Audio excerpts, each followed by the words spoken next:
Well, hello, my beautiful and amazing crafters. Welcome to another video of Crafting with Shaneda. In today's video, I'm going to be unboxing the Sizzix Big Shot manual die cut that I'm so excited to add to my crafting collection. Now, I do have a Sizzix medium manual die cut, and I have a Sidekick mini, and I just wanted a larger manual die cut machine to use for embossment purposes. Because I have my cutting machine, I'm not really going to be using it for die cuts, but I just wanted something for my embossing folders and embossing projects. So the first thing that I did, it comes with a little screw and a washer, and I went ahead and attached the handle to the manual die cut machine.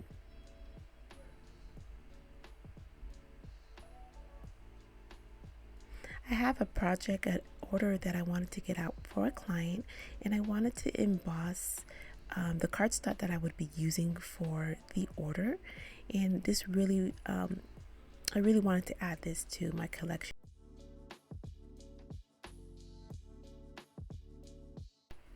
Now that the handle is attached, I'm going to go ahead and discard this little piece here. I'm not sure what the purpose was, but I'm going to go ahead and discard this piece and finish with the unboxing.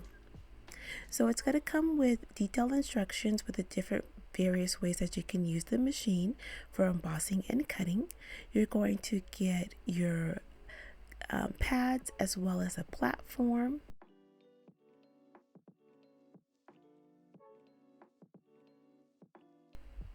And it is a quite heavy machine,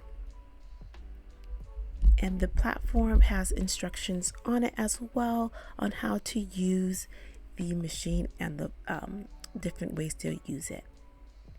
Now I have a collection of embossing folders that I've been adding to over the years, and I'm going to go ahead and test this out and see if this was a great purchase or not.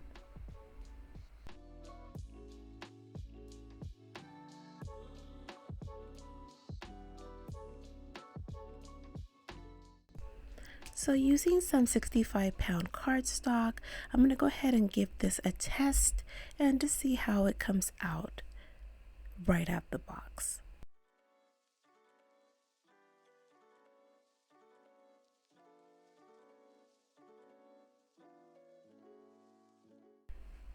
You do have to add a little bit of muscle when cracking the handle for the manual die cut, but the results are beautiful. This is very well embossed.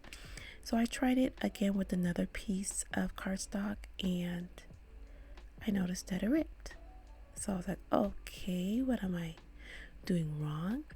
So I was like, okay, let me try it on the project that I'm going to be using it on. So I purchased this orange cardstock from Micheals to cut out a little pumpkin, and I placed it in and ran it through the machine, and I noticed right away it was really stuck to that embossing folder, and I'm just thinking to myself, oh no, I've been waiting for this machine, and what is going on? So I decided to try a different embossing folder. I'm thinking, okay, maybe it's just the folder is just very detailed and it's just cutting into and ripping this cardstock. And this was the paper that I'm going to use for the project, so I had to figure out what to do. I had to problem solve this. So I tried a little thicker cardstock. I think it's about 100, 110, and it worked well. It did have a little tear, and so I just kept on playing with different type of cardstock to see if maybe it was just too light for the embossing folder.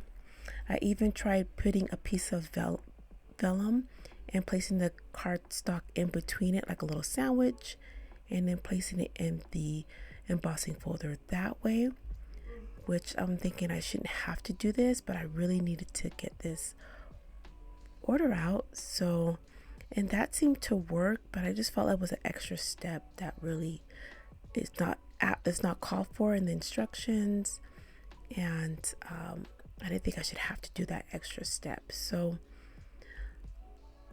I watched a couple videos, and I came across a gentleman that said that he just lightly spritz his cardstock before putting it in the embossing folder, just to kind of soften those fibers and make it easier. So I had some of my fragrance order oil spray that I have, which is just part water and part fragrance oil that I use when I package my orders to just have it smelling nice for my customer. And I decided, let me just spritz that with just a light spray. I don't want to douse it, I don't want it soaking wet, just to kind of moisten those fibers. Let's give it a little spray on each side. And I was like, let me try it again.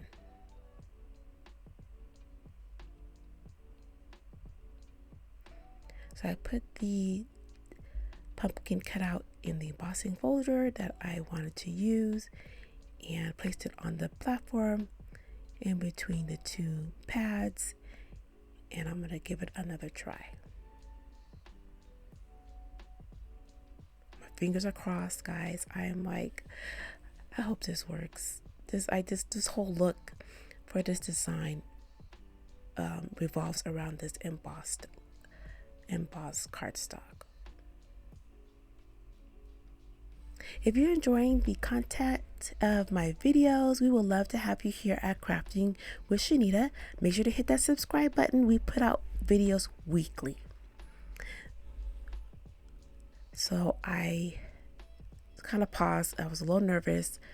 Opening the embossing folder, it was a breeze. So I already knew something that was already a good sign. And it came out perfect. I'm so excited at this point. So if you ever run into this where you're getting cut and tears in your cardstock and it's not thin cardstock, try this little hack. Let me know in the comments below if this works. I was so ecstatic. I was over the moon at this point. I'm just showing you the difference. Just giving it a light spritz with just water made a huge difference in the cut.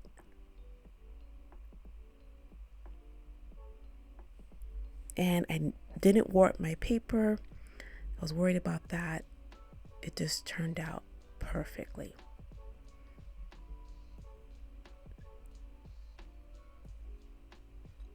So just a little spritz if you ever run into this issue.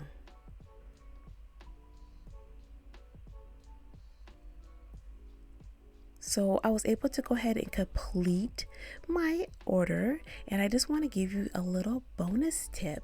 So I made a pumpkin theme banner for a baby shower, and when I make my banners, I like my design to stay complete. I don't like to put holes through my designs anymore. So I came across this little tip that I've been using for about 2 years now, and I just want to share it with you as well.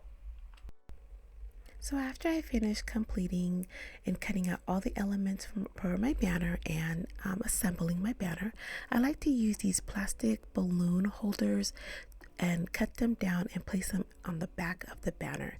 You can find these at Dollar Tree or even Walmart. I'll put the actual name in the description box below. And then I just use a piece of either ribbon or string, and I just thread that through the back of the banner. That way I don't have to cut holes in my banner, and I could just have a nice complete look. And as I'm threading each letter or design through, I'm just making sure that string or ribbon is just staying nice and straight.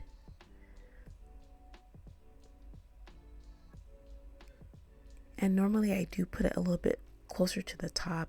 Kind of forgot this time, but I put that closer to the top to keep the banner from twirling, and it always comes out so seamless and flawless. And look at that embossment. It just added that special touch to the look. This is what I was going for. So I am very happy to add the Sizzix Big Shot to my crafting room. I cannot wait to get the electric one, but hey, we're starting off slowly here. But I am very happy. I have a lot of embossment projects coming up. I just love the way the emboss looks, and with the Sizzix, it makes it such a breeze. Well, I hope you enjoyed today's video. I hope you learned a little bit or a lot. We would love to have you a part of the Crafting with Shaneda family, so hit that subscribe button, and we'll see you on the next video of Crafting with Shaneda. Happy crafting!